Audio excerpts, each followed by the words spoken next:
இன்னைக்கு தென் மாவட்டங்கள் எப்படின்னு இருக்கு உங்க பார்வையில? அதான் சொல்றேன்ல, இந்த பைசனோட நோக்கமே அதுதான்.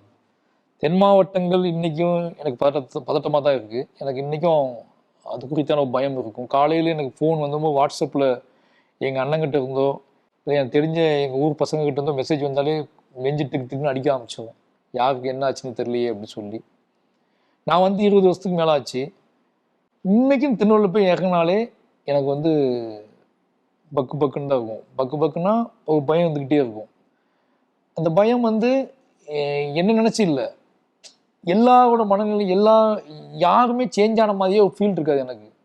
நம்ம வந்து நம்ம எதெல்லாம் பார்த்து பயந்து போனோமோ திருப்பி போனால் அதே விஷயங்கள் அப்படியே இருக்குது அப்படிங்கிறது வந்து ஒரு பெரிய மன அழுத்தம் எனக்கு.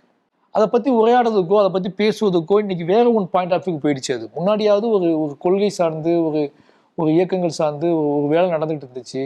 எல்லாத்துக்குள்ளேயும் இதை சமமாக்கணும்னு போட்டி நடந்துடுச்சு. இன்னைக்கு எல்லாமே என்ன ஆச்சுன்னா இது மாறவே மாறாது, அவன் ப்ரைடை தேடிக்கோ அப்படிங்கிற இடத்துக்கு போயிடுச்சு. அது இன்னும் பயமா இருக்கு எனக்கு.